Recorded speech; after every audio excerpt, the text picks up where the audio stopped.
right, so in this video we're going to talk about progesterone.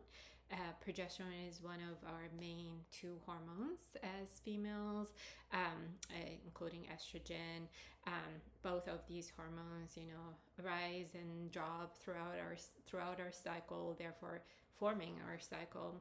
And we see progesterone rising mainly in the second half of our cycle, after ovulation. So once the ovum or the egg leaves the ovary, it leaves an apparatus called corpus luteum, and that's where progesterone is produced, from the corpus luteum in the ovary.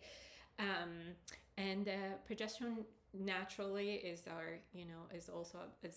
mainly a pro-gestation or pro-pregnancy hormone. So we see it naturally rising in the beginning, during pregnancy. At the beginning, the corpus luteum takes care of that, and then later on we see the placenta producing that, so producing more of it, and maintains it throughout the pregnancy, and that maintains the uterus lining at thickness, and therefore prevents the shedding, and the fetus basically stays in the uterus.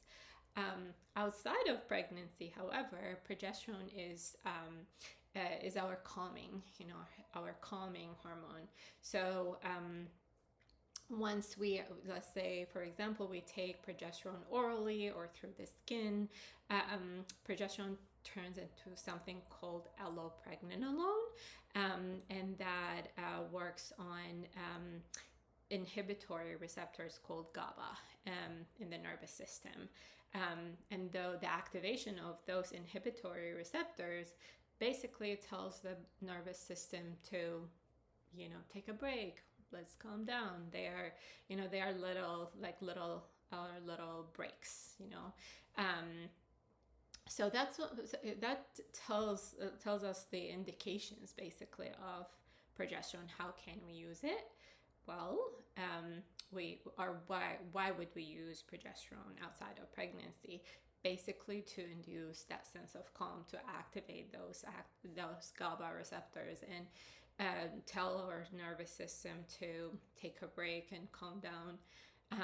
Don't we all need some of that sometimes?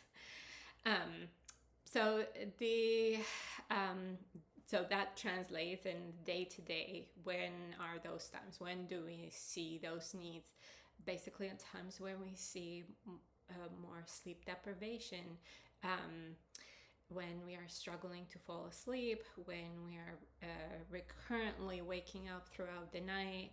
A little progesterone can help with that. And then, of course, as you might have guessed, it can help also with anxiety. And typically those two go hand in hand when progesterone is the problem. Not all anxiety is caused by lack of progesterone, or insomnia or sleep problems are not always caused by lack of progesterone, right? So, but in the cases where it is, and that is the case typically in perimenopause, a little earlier than that, and menopause for sure.